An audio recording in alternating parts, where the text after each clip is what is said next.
Dear students, అందరు ఎలా ఉన్నారు? లాస్ట్ క్లాస్లో మనం average speed and average velocity గురించి డిస్కస్ చేసుకున్నాం. Average is always defined for an interval of time. For example, between 1 second to 3 seconds what is the speed of A particle అని అన్నాడు అనుకోండి, అప్పుడు అది యావరేజ్ స్పీడ్ అయినట్టు. అలాగే యావరేజ్ వెలాసిటీ అయినట్టు. సో యావరేజ్ అనేది ఎప్పుడు డిఫైన్ చేస్తాము? Over a period of time. What is the average velocity between 0 to 10 seconds, 0 to 5 seconds or 1 to 3 seconds? ఇలా ఎప్పుడైతే ఒక పీరియడ్ ఆఫ్ టైం మెన్షన్ చేశాడో అప్పుడు మనం డిఫైన్ చేసే వెలాసిటీని కానీ స్పీడ్ని కానీ ఏమనొచ్చు అంటే యావరేజ్ అనొచ్చు. కానీ ప్రజెంట్ టాపిక్ ఏంటంటే ఇన్స్టంటేనియస్ వెలాసిటీ. ఇన్స్టంటేనియస్ అంటే ఏంటండి? ఇన్స్టంటేనియస్ అంటే for at a particular instant of time. So velocity of a body at a particular instant of time. Velocity of a body at a particular instant of time, that is called instantaneous velocity. ఇది మనం ఇప్పుడు define చేయబోయేది. ఈ క్లాస్లో ఒక particular instant of time దగ్గర velocity ఎలా find out చేయాలో చూద్దాం. ఇంపార్టెంట్ అని చెప్పాను, డిఫరెన్షియేషన్ ఇన్వాల్వ్ చేసి మనం క్యాల్కులేట్ చేసుకోవాలి. For example, what is the velocity of a body at 3rd second అనొచ్చు. What is the velocity of a body at 1st second అనొచ్చు. ఓకే, ఇది ఫైండ్ అవుట్ చేయడానికి మనం డిఫరెన్షియేషన్ని యూస్ చేస్తున్నాం. డిఫరెన్షియేషన్ అనేది mathematical tool. Differentiation is a mathematical tool. ఇది mathematical tool sir. Physics concept కాదు కదా ఇది, మ్యాథమెటికల్ టూల్. ఫిజిక్స్ ప్రాబ్లమ్స్ని సింప్లిఫై చేయడానికి, కాంప్లెక్సిటీని తగ్గించడానికి మనం ఈ డిఫరెన్షియేషన్ అనే కాన్సెప్ట్ని యూస్ చేసుకుంటున్నాం. డిఫరెన్షియేషన్ నీడ్ ఎందుకు మనకి? డిఫరెన్షియేషన్ లేకుండా మనం ఈ ప్రాబ్లమ్ సాల్వ్ చేయలేమా అంటే కొద్దిగా కాంప్లెక్స్ సిచ్యువేషన్ అని చెప్పాలి. ఎందుకంటే డిఫరెన్షియేషన్తో కొద్దిగా టఫ్ ప్రాబ్లమ్ని ఈజీగా మనం సాల్వ్ చేయొచ్చు. ఫర్ ఎగ్జాంపుల్, అలాంటి వాటిలో ఫస్ట్ కేసు ఏంటంటే ఇన్స్టంటేనియస్ చేంజ్ క్యాలిక్యులేట్ చేయడం. ఒక చిన్న ఫిజికల్ సిచ్యువేషన్ని నీతో డిస్కస్ చేస్తాను, అప్పుడు మనకి డిఫరెన్షియేషన్ పర్పస్ ఏంటో అర్థమవుతుంది. For example, A body is dropped from certain height అని అన్నాడు. అంటే జనరల్ రెగ్యులర్ ఎగ్జాంపుల్ ఒకటి చెప్తున్నాను అనమాట నీకు. ఇదే కైనమాటిక్స్ అనే చాప్టర్లో ఈ టర్మ్ వినే ఉంటావు నువ్వు. ఏ బాడీ ఈజ్ డ్రాప్డ్ అంటే రిలీజ్డ్ అని. రిలీజ్డ్ అంటే ఇనీషియల్గా వెలాసిటీ ఏమి ఇవ్వలేదు, initial velocity 0 at x is equal to 0. అంటే ఎక్కడైతే స్టార్ట్ అయిందో బాడీ దాన్ని నేను 0 పొజిషన్గా తీసుకున్నాను, ఆరిజిన్ అనుకోండి. పొజిషన్ ఆఫ్ ద ఆబ్జెక్ట్ని యూజువల్గా మనం ఎక్స్తో డినోట్ చేస్తాం. Even the body is moving in y axis. ఇక్కడ y డైరెక్షన్లో మూవ్ అవుతుంది కరెక్టే, నేను పొజిషన్ని ఎక్స్గా స్టార్ట్ చేశాను, ఆరిజిన్ దగ్గర ఉందని అనుకోండి. ఓకే, బాడీ డైరెక్షన్లో రిలీజ్ చేశాను. రిలీజ్ చేస్తే బాడీ ఇటు మూవ్ అవుతుంది కదా సార్, అండర్ గ్రావిటీ. అచ్చా, ఇప్పుడు ఈ బాడీ పొజిషన్ టైంతో పాటు ఏమవుతుంటుంది? చేంజ్ అవుతుంటుంది ఇలా. For example, t is equal to 1 second దగ్గర బాడీ ఒక పొజిషన్లో ఉంటుంది, t ఈజ్ ఈక్వల్ 2 సెకండ్స్ దగ్గర ఒక పొజిషన్లో ఉంటుంది, t ఈజ్ ఈక్వల్ 3 సెకండ్స్కి మేబీ గ్రౌండ్కి రీచ్ అయిందని అనుకుందాం. t ఈజ్ ఈక్వల్ 1 సెకండ్ దగ్గర ఇక్కడ ఉందని అనుకోండి, t ఈజ్ ఈక్వల్ 2 సెకండ్స్కి ఇక్కడికి వచ్చిందని అనుకుందాం, t ఈజ్ ఈక్వల్ 3 సెకండ్స్కి గ్రౌండ్ని రీచ్ అయిందని అనుకుందాం. జనరల్ సిచ్యువేషన్, ఓ బాడీని డ్రాప్ చేసాం. డ్రాప్ చేయగానే ఇనీషియల్ వెలాసిటీ ఎంత ఉంటుంది సార్? డ్రాప్డ్ అన్న రిలీజ్డ్ అన్న initial velocity 0. But due to gravity it will move towards the earth. ఇలా గ్రౌండ్ వైపు మూవ్ అవుతుంది. అంటే దాని పొజిషన్ ఏమవుతుంది? చేంజ్ అవుతుంది with respect to time. Okay sir, బాగుంది. రియల్ లైఫ్ రెగ్యులర్ సిచ్యువేషన్ ఒకటి క్రియేట్ చేసుకున్నాం. ఓ బాడీని డ్రాప్ చేసాం, డ్రాప్ చేస్తే మూవ్ అవుతుంది టువర్డ్స్ ద గ్రౌండ్. అంటే position of the body is continuously changing with respect to time. టైంతో పాటు పొజిషన్ ఏమవుతుంది? చేంజ్ అవుతుంది. సరే, ఈ టైంతో పాటు చేంజ్ అయ్యే పొజిషను ఇది ఇలా రాసుకోవచ్చేమో చూడండి. నీకు ఐడియా ఉంది, s is equal to ut plus half at square. s is equal to ut plus half at square. ఎవరెవరికి రిలేషన్ ఇది? Position with respect to time. Sir initial velocity ఏమని తెలుసు నీకు? 0, బికాజ్ ఇట్ ఈస్ డ్రాప్డ్ అన్నాడు. Initial velocity 0.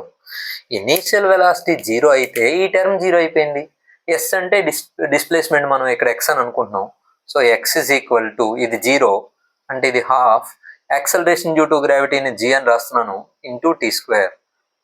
Sir g value 10 అప్రాక్సిమేట్గా 10/2 5 t square. Okay, this is the expression which relates position of the particle and time. ఈ particle position టైంతో పాటు change అవుతుంది కదా సార్. ఇది ఇలా బాడీ మూవ్ అవుతుంది కదా, ఇలా వెళ్తుంది అంటే ఎక్స్ వాల్యూ చేంజ్ అవుతుంది, ఇంక్రీజ్ అవుతుంది with respect to time based on this equation. ఈ ఈక్వేషన్ బేస్ చేసుకుని ఎక్స్ అండ్ టీ చేంజ్ అవుతున్నాయి. As time increases x value is also increasing. Okay సరే, at t is equal to 1 second what is the position అని అడిగాడు అనుకోండి. Tea value 1 రాస్తే 1 square 5 into 1 5 కదా sir. So X value 5 ఇది. Okay, at t is equal 2 seconds 2 square 4 5 into 4 20. At t is equal 2 seconds, position of the particle is 20 meters. At t is equal 3 seconds, 3 square 9, 5 into 9, 45 meters. So x is equal to 45 meters. ఒకసారి class జాగ్రత్త వినండి, చాలా ప్రాబ్లమ్స్కి answer దొరుకుతుంది నీకు దీంట్లో. Differentiation అనే concept even BiPC స్టూడెంట్స్కైనా MPC స్టూడెంట్స్కైనా కొద్దిగా confusion. ఎందుకు నాకు ఫిజిక్స్లో డిఫరెన్షియేషన్ అవసరం అవుతుంది? ఎంపీసీ స్టూడెంట్ ఏదో మ్యాథ్స్లో నేర్చుకుంటాడు కదా, బైపీసీ స్టూడెంట్కి వచ్చే డౌట్ అనమాట ఇది. ఈ డిఫరెన్షియేషన్ నీడ్ ఏంటనేది మనకి ఇలాంటి ఫిజికల్ సిచ్యువేషన్స్లో, రియల్ లైఫ్ సిచ్యువేషన్స్లో అర్థం అవుతుంది అనమాట. కొద్దిగా ఓపిక్గా వినండి. T is equal to 1 second దగ్గరకు వచ్చేసరికి బాడీ ట్రావెల్ చేసిన distance 5 meters. Between 0 to 2 seconds అయితే 20 meters. బిట్వీన్ 0 to 3 seconds అయితే 45 meters ట్రావెల్ చేసింది. ఓకే, నేను పొజిషన్ చేంజ్ అవుతుంది కదా సార్, ఎక్స్ వాల్యూ 5 నుంచి 20కి అలాగే 45కి చేంజ్ అవుతుంది కదా sir. What is the change in position or displacement between 1 second to 3 seconds అన్నా అనుకోండి. కేర్ఫుల్గా వినాలి. Between 1 second to 3 seconds change in position తెలిస్తే, డిస్ప్లేస్మెంట్ తెలిస్తే యావరేజ్ వెలాసిటీ చెప్పొచ్చు కదా. యావరేజ్ వెలాసిటీ మనం ఎలా డిఫైన్ చేసాం? V average is equal to x2 - x1 by t2 - t1. That is change in position by time interval. For example నేను 1 second to 3 seconds తీసుకున్నాను. ఇదిగోండి, ఇది 1 second, ఇది 3 second. Between 1 second and 3 second పొజిషన్లో వచ్చిన చేంజ్ ఎంత sir? 40 by time interval 1 to 3 అంటే time interval 2. So average velocity ఎంత వచ్చింది సార్? 20 meter/second. కేర్ఫుల్గా విను. ఈ velocity of the body at t is equal 1 second కాదు, or velocity of the body at t is equal 3 seconds కాదు. This is the velocity between 1 second to 3 seconds. అందుకే దాన్ని మనం యావరేజ్ వెలాసిటీ అన్నాం. నాకు ఒకవేళ t ఈజ్ ఈక్వల్ 1 second దగ్గర velocity కావాలనుకోండి, t ఈజ్ ఈక్వల్ 1 second దగ్గర వెలాసిటీ కావాలనుకోండి, ఇది మనం ఆన్సర్ రాయలేము. ఇది 1 second దగ్గర వెలాసిటీ కాదు, కేర్ఫుల్ గుర్తుపెట్టుకోండి. ఇది బిట్వీన్ 1 second to 3 seconds మనం డిఫైన్ చేసిన యావరేజ్ వెలాసిటీ. ఓకే, అచ్చా, నాకేమో ఇన్స్టంటేనియస్ వెలాసిటీ కావాలి. ఓకే సార్, బాగుంది. 1 second దగ్గర వెలాసిటీ ఫైండ్ అవుట్ చేయాలని అనుకుంటున్నాను నేను. నాకు ఇక్కడ వెలాసిటీ కావాలి. క్వశ్చన్ అది, what is the velocity of the body at t is equal to 1 second instantaneous velocity. Okay, దానికోసం ఏం చేస్తున్నానంటే నేను టైం ఇంటర్వల్ కొద్దిగా డిక్రీజ్ చేస్తున్నాను. Between 1 second to 2 seconds try చేస్తాను. 1 second to 2 seconds సార్, ఇది 1 second, ఇది 2 second. డిస్ప్లేస్మెంట్ ఎంత సార్? ఇక్కడ 5 meters ఉంది, ఇక్కడ 20 meters ఉంది. x2 - x1 చేస్తే 15 అవుతుంది. So average velocity is equal to 15 by time interval 2 - 1 1. So 15 meter/second. ఇది కూడా velocity at t is equal 1 second కాదు. This is also average velocity between 1 second to 2 seconds. అచ్చా, నువ్వు 1 second to 2 seconds మధ్యలో average velocity calculate చేసావు. కానీ question ఏంటండి? t is equal 1 second దగ్గర ఇన్స్టంటేనియస్ వెలాసిటీ కావాలి. కొద్దిగా నేను టైం ఇంటర్వల్ని ఇంకా రెడ్యూస్ చేశాను. 1 second to 1.5 seconds చేశాను. అంటే ఈ టైం ఇంటర్వల్ నేను ఇలా రెడ్యూస్ చేస్తూ ఉంటే నాకు కావాల్సిన వెలాసిటీ దగ్గరికి అప్రోచ్ అవుతున్నాను, అబ్జర్వ్ చేయాలి. ఇక్కడ వెలాసిటీ కావాలి నాకు, అంటే అక్కడ position of change in position తెలిస్తే అయిపోద్ది problem. Okay, so V average is equal to, sir between 1 second 1.5 second అంటే ఫర్ ఎగ్జాంపుల్ ఇక్కడెక్కడో 1.5 సెకండ్ ఉంటుంది కదా, ఈ 1.5 సెకండ్కి బాడీ ఏరియాలో ఉంటుంది. అక్కడ x is equal to t value 1.5 ఇక్కడ రాస్తే 1.5 హోల్ స్క్వేర్ 2.25, 5 ఇంటూ 2.25 అంటే ఎంత అండి? 12.5 ఇంటూ 2.25, అది 10 ప్లస్ 1.25, 5 ఇంటూ 2.25 కదా, ఇది 10, అది 1.25, 11.25 అవుతుంది. 11.25 ఇది position at t is equal to 1.5 seconds. అచ్చా, యావరేజ్ వెలాసిటీ కావాలి నాకు between 1 second to 1.5 second. Average velocity అంటే displacement by time interval. Displacement ఎంతో చెప్పండి? 11.25 మైనస్ 5 అంటే 6.25 by time interval is 0.5. So ఇది క్యాన్సిల్ చేస్తే ఏమవుతుంది? 5 క్యాన్సిల్ చేస్తే 1 టైము, ఇది 12.5 మీటర్ పర్ సెకండ్. కొద్దిగా ఓపిక్గా వినాలి. What is the need of differentiation అనేది అర్థం చేసుకోవడానికి ట్రై చేస్తున్నాం మనం.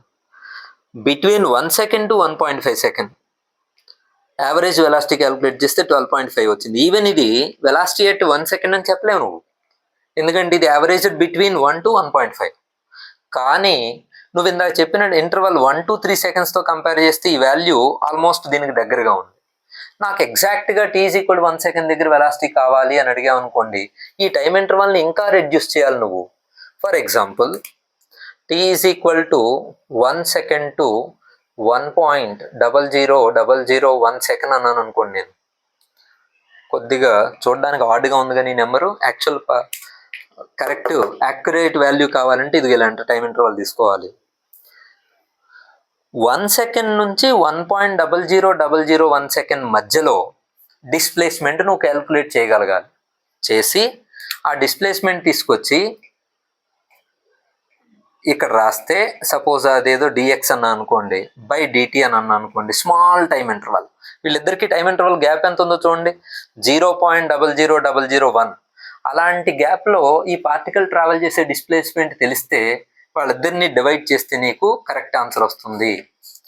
ఇంకా నీకు ఎగ్జాక్ట్ ఆన్సర్ కావాలనుకోండి 1 సెకండ్ దగ్గర ఈ టైం ఇంటర్వల్ ఇంకా డిక్రీజ్ చేయాలి నువ్వు. 1.000000. ఒకసారి అర్థం చేసుకో. ఎందుకంటే నువ్వు టైం ఇంటర్వల్ టైం ఎలా ఇంక్రీజ్ అవుతుంది అనుకోండి, 1 నుంచి 3కి, 1 నుంచి 2కి, 1 నుంచి 1.5కి ఈ పొజిషన్లో చేంజ్ ఎక్కువ అవుతుంది కదా. అప్పుడు నీకు వచ్చే వెలాసిటీ t = 1 సెకండ్ దగ్గర వెలాసిటీ అవ్వదు. t = 1 సెకండ్ దగ్గర పొజిషన్లో వచ్చే చేంజ్ ఎగ్జాక్ట్ 1 సెకండ్ దగ్గరే. అంటే 1.1 నుంచి 1.0001 సెకండ్ మధ్యలో కూడా పొజిషన్ ఆఫ్ ద ఆబ్జెక్ట్ ఏమవుతుంది? చేంజ్ అవుతుంది, because it is moving. t = 1 second దగ్గర ఇదేం రెస్ట్ తీసుకోవట్లేదు. అర్థమవుతుందా సార్? t = 1 సెకండ్ దగ్గరకు రాగానే ఈ పార్టికల్ ఏమి రెస్ట్లో లేదు, ఇట్ ఈస్ మూవింగ్. 1 సెకండ్ నుంచి 0.00001 సెకండ్ గ్యాప్లో కూడా ఇది ఏమవుతుంది? మూవ్ అవుతుంది. ఓకే, ఆ గ్యాప్లో కూడా మూవ్ అవుతుంది. అది మూవ్ అయిన డిస్టెన్స్ కనుక నీకు తెలుసు అనుకోండి, తీసుకొచ్చి dx/dtలో రాస్తే వెలాసిటీ వచ్చేస్తుంది. ఇక్కడ ఈ ఇన్స్టెంట్ ఆఫ్ టైం దగ్గర ఈ చేంజ్ మనం ఫైండ్ అవుట్ చేయడానికి ఈ ప్రాసెస్లో అవ్వదు. అబ్జర్వ్ చేయండి, నేను dt ప్లేస్లో ఎంత రాయాలో అది ఇక్కడ తీసుకొచ్చి రాయాలి. ఈ టైం ఇంటర్వల్లో బాడీ ట్రావెల్ చేసిన డిస్టెన్స్ తీసుకొచ్చి రాయాలి. రాస్తేనే వెలాసిటీ వస్తుంది. ఇలాంటి కేసెస్లో మనకు ఎవరు హెల్ప్ చేస్తారంట? డిఫరెన్షియేషన్ హెల్ప్ చేస్తుంది. అంటే డిఫరెన్షియేషన్ మనతో ఏం చెప్పడానికి ట్రై చేస్తుందంటే, that is instantaneous rate of change of position with respect to time. So differentiation will give you an instantaneous rate of change of any quantity with respect to the other one. For example ఈ ప్రాబ్లంలో ఎవరెవరు change అవుతున్నారు, ఎవరెవరికి relation రాసాం మనం? x and t. ఇదిగో x = 5t² అని ఒక ఈక్వేషన్ ఉంది. వీళ్ళిద్దరికి రిలేషన్ ఉంది. దీంట్లో టైం చేంజ్ అవుతుంటే ఎక్స్ కూడా చేంజ్ అవుతుంది. నిన్ను అడుగుతున్నాడు what is the change in x for a very small time interval of time d x by d t అంతా అని అడుగుతున్నాడు. ఇది తెలిస్తే వెలాసిటీ వచ్చినట్టే కదా సార్. అచ్చా, ఇది చెప్పేదే డిఫరెన్షియేషన్. అర్థమైంది కదా నీకు? Differentiation tells us how fast the quantity is changing with respect to another quantity, the instantaneous rate of change of any quantity. For example ఈ ప్రాబ్లంలో 1 సెకండ్ తర్వాత సరే ఈ 1 సెకండ్ తర్వాత 1.5 వస్తుంది, లేదా 1 సెకండ్ తర్వాత 1.1 సెకండ్ వస్తుంది, లేదా 1 సెకండ్ తర్వాత 1.0001 సెకండ్ వస్తుంది. ఆ టైంలో కూడా ఈ పార్టికల్ కొంత మూవ్ అవుతుంది. అది ఎంత మూవ్ అవుతుంది, ఆ వచ్చిన చేంజ్ ఎంత ఈ పర్టికులర్ స్మాల్ టైం ఇంటర్వల్లో, ఆ చేంజ్ చెప్పేది ఎవరంటే మనకి డిఫరెన్షియేషన్. నీడ్ ఆఫ్ డిఫరెన్షియేషన్ నీకు అర్థమైతే ఆ తర్వాత నేను డిఫరెన్షియేషన్ గురించి ఎక్స్ప్లెయిన్ చేస్తాను. ఇది క్లియరేనా sir?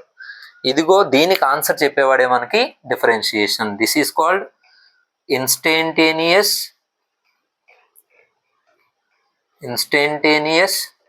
Rate of change of position.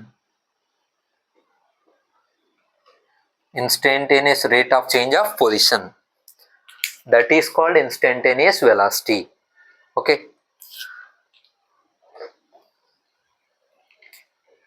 బాగుంది సార్. డిఫరెన్షియేషన్ నీడ్ ఏంటో నాకు అర్థమైంది. For very small changes in one quantity what is the change in another quantity. For example ఈ ప్రాబ్లంలో ఎక్స్ అండ్ టీకి రిలేషన్ రాశాడు. టైం చేంజ్ అవుతుంటే ఎక్స్ వాల్యూ కూడా చేంజ్ అవుతుంది. డిఎక్స్ బై డిటి కావాలి మనకి. అది మనకి డిఫరెన్షియేషన్ ప్రొవైడ్ చేస్తుంది. జనరల్ టర్మ్స్లో ఇక్కడ ఎలా అయితే ఎక్స్ వాల్యూ టైం మీద డిపెండ్ అవుతుందని చెప్పానో అలాగే వై వాల్యూ ఎక్స్ మీద డిపెండ్ అవుతుందని అనుకుందాం. If a physical quantity y is changing based on x, జనరల్గా దీన్ని ఫంక్షన్ అంటారు. Suppose a function y is equal to f of x అన్నాను. A function y is equal to f of x. ఇది చూసి కంగారు పడకండి, ఏం లేదు. ఇందా మనం ఎగ్జాంపుల్ ఎలా రాసామండి? ఎగ్జాంపుల్ ఏమని తీసుకున్నాం మనం? X is equal to 5t² అన్నాం. అంటే టీ వాల్యూ చేంజ్ అవుతుంటే ఎక్స్ వాల్యూ కూడా చేంజ్ అవుతుంది. అందుకే దీన్ని X is equal to function of time అనొచ్చు. అలా అన్నమాట ఇది. అంటే y డిపెండ్స్ ఆన్ ఎక్స్. ఇక్కడ ఎక్స్ డిపెండ్స్ ఆన్ టైం ఎలా అయితే ఉందో ఇక్కడ y depends on X. For example y is equal to x². ఫంక్షనే కదా సార్ అది. ఎక్స్ వాల్యూ చేంజ్ అవుతుంటే y వాల్యూ కూడా చేంజ్ అవుతుంది. ఇదో ఫంక్షన్ అనమాట. ఇంకా ఉంటాయి సార్, ఇక్కడ రాస్తున్నాను చూడండి. y is equal to x+2. This is a function of X. ఈ y is a function of X అనొచ్చు. y is equal to x² plus x+1. it is a function of x. y is equal to 5x². ఇవి y is a function of x అని చెప్పడానికి ఒక example. దీన్ని algebraic functions అంటాం మనం. ఇలాంటివే y is equal to sin x, విన్నావు కదా నువ్వు. y is equal to cos x, y is equal to tan x. వీటిని మనం ట్రిగనోమెట్రిక్ ఫంక్షన్స్ అంటాం. ఇలాగే y is equal to e power x, y is equal to log x, exponential and logarithmic functions అంటాం. ఇవన్నీ ఫంక్షన్సే sir. ఇలా రాస్తేనేమో నీకు mathematical functions లా కనబడతాయి. ఇది ఫిజిక్స్లో మనకి రియల్ సిచ్యువేషన్ అనమాట. Position of A particle is changing with respect to time అని అన్నాం కదా, అదొక real situation. Okay, y is a function of X. Sir మనకి డిఫరెన్షియేషన్ ఏం చెప్తుందని చెప్పాము? dy by dx, that is differentiation of y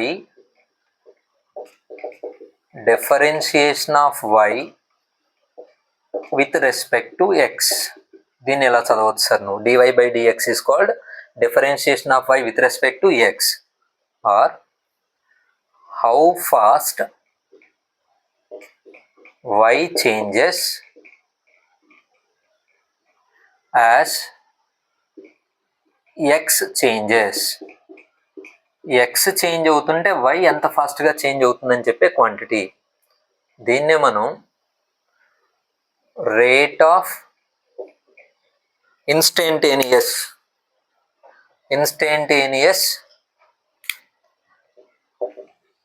అంటే దీనికి టెర్మినాలజీ చెప్తున్నాను నీకు. ఇవన్నీ డివై బై డిఎక్సే. Instantaneous rate of change of y with respect to x. దీన్నే slope of tangent or gradient drawn to a curve at a point. సరే, ఇవన్నీ dy by dx కున్న డిఫరెంట్ టెర్మినాలజీ. ఈ స్లోప్ ఆఫ్ ట్యాంజెంట్ అని ఎందుకన్నావో ఒకసారి నీకు explain చేస్తాను. ఇదిగో ఇందాక మనం తీసుకున్న ఎగ్జాంపుల్ చూడండి ఒకసారి. x is equal to 5t² అని తీసుకున్నాను నేను. x is equal to 5t². Sir, x is equal to 5t² values చూస్తే t0 దగ్గర x వాల్యూ ఎంత సార్? 0. t వాల్యూ 1 సెకండ్ దగ్గర x వాల్యూ ఎంత ఉంటుంది సార్? 5 ఉంటుంది. ఒకసారి గ్రాఫ్ ఇక్కడ డ్రా చేస్తున్నాను చూడండి. ఇది 1, ఇది 2, ఇది 3, ఇది 5, 10, 15, 20, 25, 30, 35, 40, 45.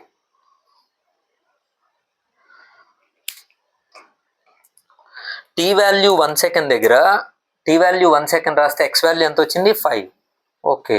టీ వాల్యూ 2 సెకండ్స్ రాస్తే ఎక్స్ వాల్యూ ఎంత వచ్చింది సార్? ఇక్కడ రాస్తున్నాను ఇవి 5, 10, 15, 20, 25, 30, 35, 40, 45.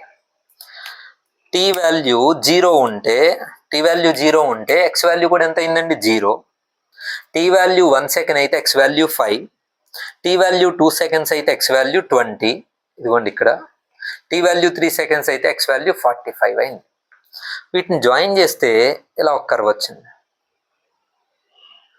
పారాబోలిక్ కర్వ్ అంటాం మనం. X is equal to 5t² కదా సార్, ఇది parabolic curve. Y is equal to kx² ఫామ్లో ఉంది. ఓకే. దీన్ని ఏం ఫైండ్ అవుట్ చేయమని అడిగాడు? What is the instantaneous rate of change of y with respect to x అన్నాడు. అంటే మనకు కావాల్సింది ఇక్కడ dx/dt. నేను ప్రీవియస్ ఎగ్జాంపుల్లో నిన్ను dx/dt or velocity at t is equal to 1 second అన్నాను. t is equal to 1 second అంటే ఇక్కడ కదా సార్. ఈ పాయింట్ దగ్గర ఇలా ఒక ట్యాంజెంట్ డ్రా చేశారు అనుకోండి మీరు. ఈ ట్యాంజెంట్ చెప్పే స్లోప్ ఉంటుంది కదా, slope of the tangent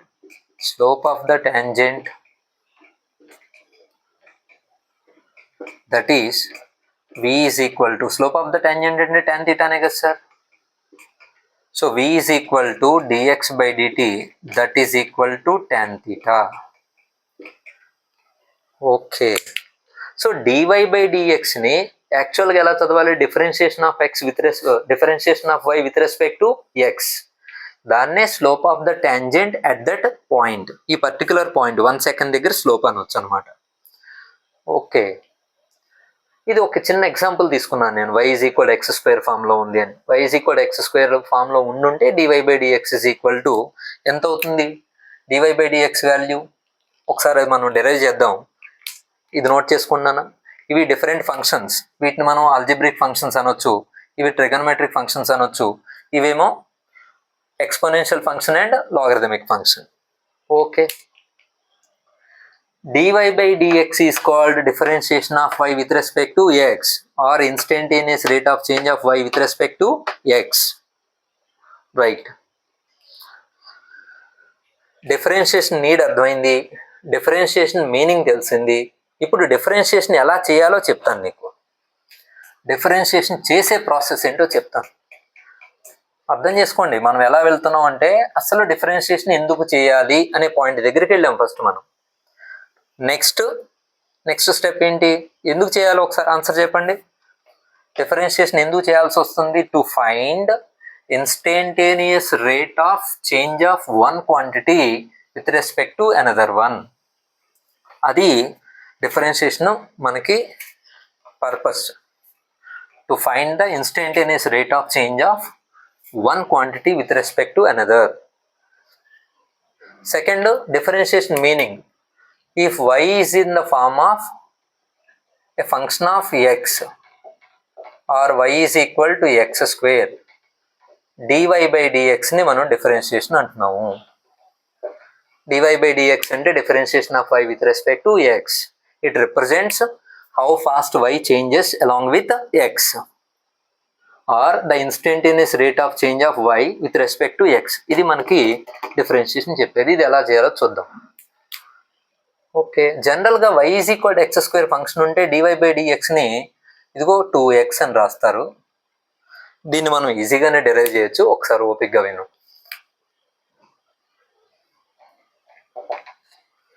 X value ఏమవుతుందన్నావు నువ్వు? చేంజ్ అవుతుందన్నావు. దాంతోపాటు కరస్పాండింగ్గా y వాల్యూ కూడా చేంజ్ అవుతుంది. అచ్చా, suppose x value small change వచ్చింది అనుకోండి. Small change in x, small change in x is d x అన్నాను నేను. ఎక్స్లో వచ్చిన స్మాల్ చేంజ్ ఎంత అండి? D x. For that change in y, change in y is d y అయింది. ఒకసారి కేర్ఫుల్గా వినాలి. వై డిపెండ్స్ ఆన్ ఎక్స్ కదా, మరి ఎక్స్ వాల్యూ చేంజ్ అవుతుంటే వై వాల్యూ కూడా ఏమవుతుంది? చేంజ్ అవుతుంది. Okay, right. ఎక్స్లో వచ్చిన చేంజ్ ఎంత అన్నావు నువ్వు? Dx. For that change y కూడా ఎంత చేంజ్ అయింది? డివై. ఇప్పుడు ఫైనల్ ఎక్స్ప్రెషన్ నేను వై ప్లస్ డివై, ఇది final value of y function. Y plus DY is equal to, ఈసారి ఎక్స్ ప్లస్లో ఎంత రాయాలి నేను? ఎక్స్ ప్లస్ డిఎక్స్ రాయాలి హోల్ స్క్వేర్. ఇది అర్థమైనట్టుంది నీకు.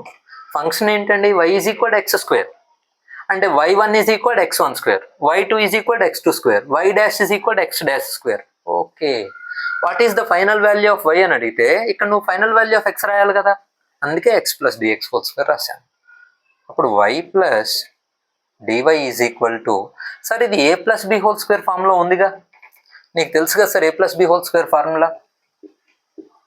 నీకు తెలిసిన నేను ఒకసారి ఇక్కడ రాస్తున్నాను. a plus b whole square is equal to a square plus 2ab plus b square. వినే ఉంటావు కదా నువ్వు, రైట్. దీన్ని ఆ ఫామ్లో ఎక్స్పెండ్ చేయడానికి ట్రై చేస్తే x square plus 2 into x into d x plus dx whole square. ఒకసారి ఈ ఎక్స్ప్రెషన్ కేర్ఫుల్గా చూడు. డిఎక్స్ అంటే ఏమని రాసావు నువ్వు?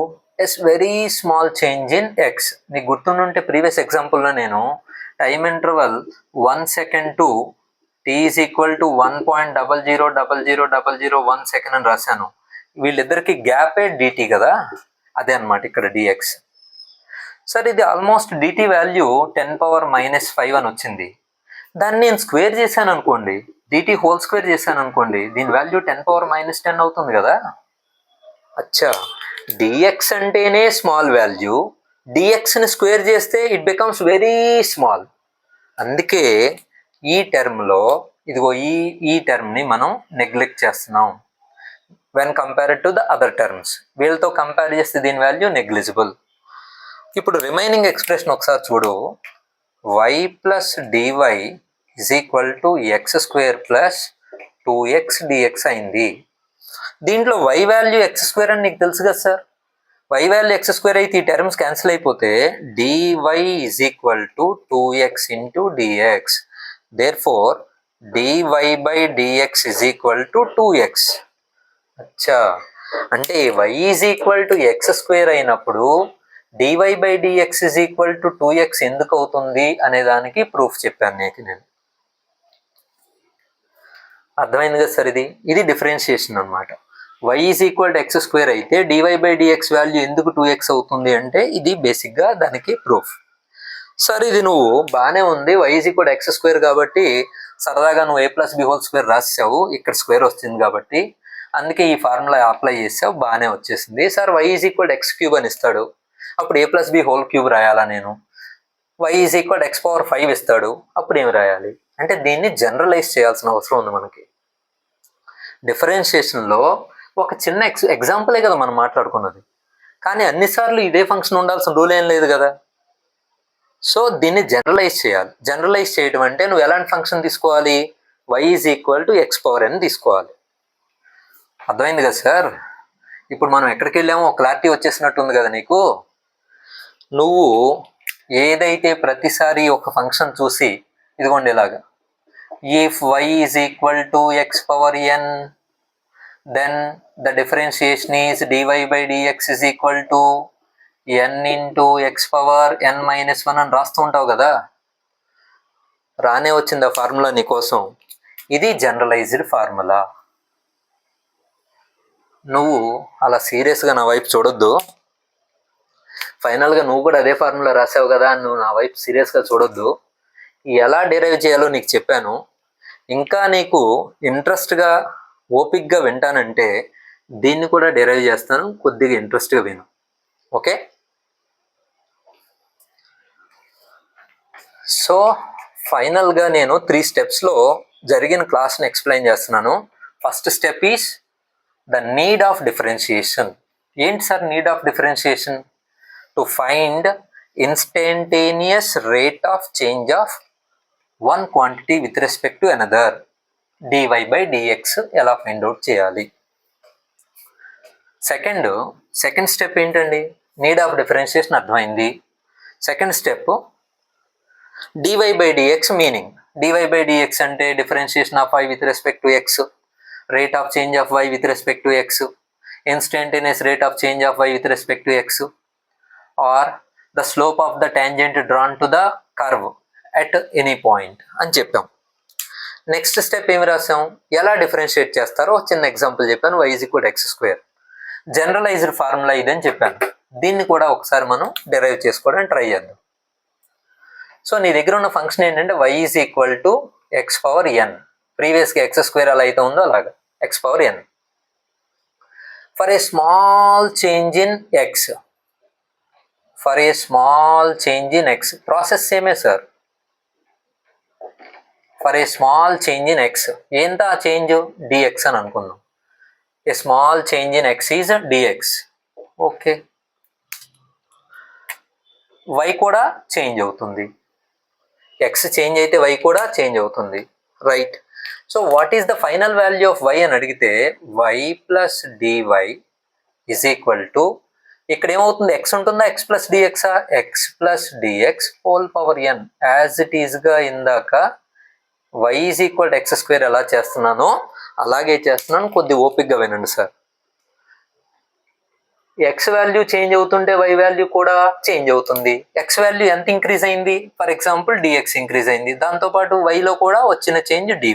అచ్చా, ఇందాక మనం ఏం చేసామంటే a+b² ఫామ్లో ఉంది కాబట్టి సింపుల్గా a² + 2b² + 2ab రాసావు. కానీ ప్రజెంట్ సిచ్యువేషన్లో a+b² ఫామ్లో ఉంది. a+b² ఫామ్లో ఉంటే ఎలా చేయాలో ఒకసారి చూడండి. బైనామియల్ థీరం అంటున్నాం మనం దీన్ని. a+b² సార్ ఇది నాకు అవసరమా? నేను నీట్ ఎగ్జామ్లో కానీ జేఈఈ మెయిన్స్ ఎగ్జామ్లో కానీ రాస్తానా అంటే ఫిజిక్స్ సబ్జెక్ట్ డిస్కస్ చేస్తున్నంతసేపు ఈ ప్రూఫ్ ఏం అవసరం లేదు. నీకు మనశ్శాంతిగా ఉంటుందని చెప్తున్నాను అంతే. బైనామియల్ థీరం తీసుకుంటున్నాం. a+b²n. దీన్ని ఎక్స్పాన్షన్ ఎలా ఉంటుందండి? nc0 a⁴n into b⁴1 plus nc1 a⁴n-1 into ఇది b⁴0 b⁴1 plus and so on. ఇంకా చాలా టర్మ్స్ ఉంటాయి దీంట్లో. Last one ncn a⁴0 into b⁴n. ఇది బైనామియల్ థీరం ఎక్స్పాన్షన్. ఒకసారి మళ్ళీ వినండి. a+b² ఉంది. nc0 ఈ టర్మ్కి పవర్ అనమాట a⁴n అండ్ ఈ టర్మ్కి పవర్ 0. గ్రాడ్యువల్గా ఇక్కడ నంబర్ ఇంక్రీజ్ అవుతుంటే ఏ పవర్ ఏమో డిక్రీజ్ అవుతుంటుంది, బి పవర్ ఏమో ఇంక్రీజ్ అవుతుంది. ఇక్కడ 0 వచ్చింది కదా సార్, b⁴0. ఇక్కడ 1 వస్తే b⁴1, ఏ పవర్ ఏమో డిక్రీజ్ అవుతుంది. నెక్స్ట్ ఏమవుతుందో ఒకసారి చెప్పడానికి ట్రై చేయండి. రాయలేదు నేను. nc2 నెక్స్ట్ టర్మ్ ఏమవుతుందో చూడు. nc2 a⁴n-2 అండ్ b² అవుతుంది. Next term nc3 a⁴n-3 b³ అవుతుంది and so on. Final term ఏంటి? ncn a⁴n-n that is 0 b⁴n. Okay, దీన్ని బేస్ చేసుకుని దీన్ని ఎక్స్పాండ్ చేద్దామండి. చేస్తే y plus DY is equal to ఇక్కడ a plus b whole power n ఫామ్లో ఉంది. ఈ ఫార్ములాని బేస్ చేసుకుని ఎక్స్ప్లెయిన్ చేద్దాం. చూడండి, ఈ ఎన్సి జీరో ఏ ప్లేస్లో ఎవరు ఉన్నారు? ఎక్స్ ఉంది, so x power n. B ప్లేస్లో ఎవరు ఉన్నారు? Dx, dx power zero plus second term nc one a power n minus one అన్నాం అంటే x power n minus one into b power one ఉంది అంటే dx power one plus and so on. Final term ncn a power zero that is x power zero, b power n that is dx power n. Sir ఇది కొద్దిగా ఓపిక్గా వినాలి నువ్వు, నీకు హ్యాపీగా ఉంటుంది దీనికి ప్రూఫ్ చెప్తే అని చెప్పి ట్రై చేస్తున్నాను అనమాట. ఓకే సార్, ఏం లేదు, ఏ plus b whole power n ఫామ్లో ఉంది. ఈ ఫార్ములాని బేస్ చేసుకుని మీరు ఎక్స్ప్లెయిన్ చేశారు, నాకు అర్థమైంది సిచ్యువేషను. ఎన్సి జీరో అంటే one into x power n, dx power zero అంటే వన్నే కదా సార్, ప్లస్ ఎన్సి వన్ అంటే n x power n minus one into dx power one plus and so on. Last term ncn అంటే one into x power zero అంటే one dx power n. ఇందాక నీకు ఒక point చెప్పాను, ఒక చిన్న ఎగ్జాంపుల్తో కూడా ఎక్స్ప్లెయిన్ చేశాను. If the change is very small, if the change is very small dx స్క్వేరే వెరీ స్మాల్ అని చెప్పాను నేను. ఇక్కడ డిఎక్స్ పవర్ ఎన్ అంట, it becomes very very very small, అందుకే దీన్ని మనం నెగ్లెక్ట్ చేసాం. అప్పుడు రిమైనింగ్ టర్మ్స్ ఏమున్నాయో రాస్తున్నాను చూడండి. Y plus DY is equal to x power n plus n into x power n minus one into d x అని వచ్చింది రిమైనింగ్ టర్మ్స్ ఇవి. దీంట్లో వై అంటే ఏమని తీసుకున్నావు నువ్వు? ఎక్స్ పవర్ ఎన్ అంటే ఇదిగో ఈ టర్మ్ క్యాన్సిల్ అయిపోయింది. ఇంకా రిమైనింగ్ ఏమున్నాయండి? Dy is equal to n into x power n minus one into dx. Therefore dy by dx is equal to n into x power n minus one. అచ్చా, so y is equal to x power n అయితే dy by dx value n into x power n minus one అవుతుంది. ఇది proof అనమాట ఆ standard ఫార్ములాకి. హ్యాపీగా ఉన్నావా?